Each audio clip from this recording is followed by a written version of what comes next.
कपड़ा मटके कन्या पहने जीन्स पैंट, ऊंचा हिल के सैंडल पैरे हो गए एक्सीडेंट।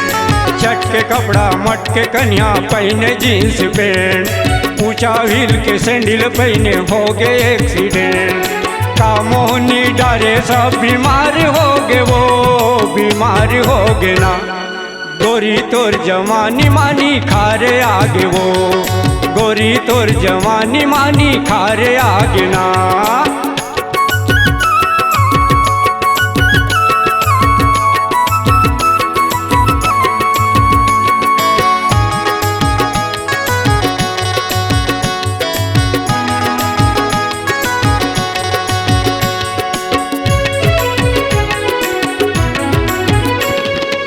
एक हाथ मोबाइल धरे एक हाथ रुमाल, टूरा मल्ला देख देख के मारे मिस का।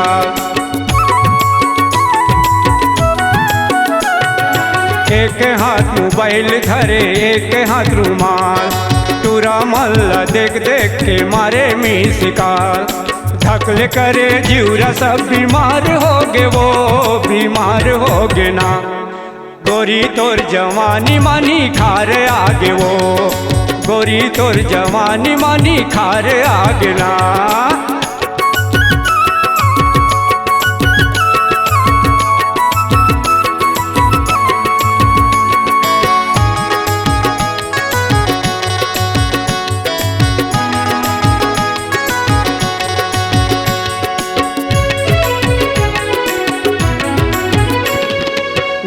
शहर टूरा मन के लगे रही थे बानी, टोला देख के बुढ़वा के मुँह ले आगे पानी।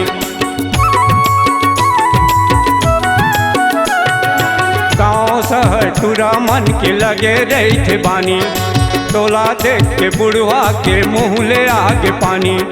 तिरछी नजर देखे सब बीमार हो गए, वो बीमार हो गए ना। गोरी तोर जवानी मानी खारे आगे, वो गोरी तोर जवानी मानी खारे आगे ना।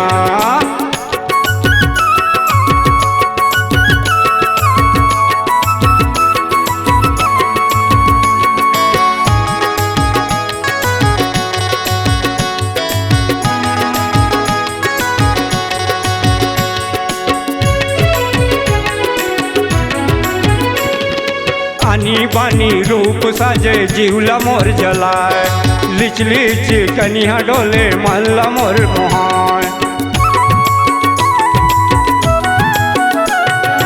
आनी बानी रूप साजे जीवला मोर लोभाय, लिच लिच कनिया डोले महल्ला मोर मोहाय। ताजा दूध डारे सब बीमार हो गए, वो बीमार हो गए ना। गोरी तोर जवानी मानी खारे आगे, वो गोरी तोर जवानी मानी खारे आगे ना।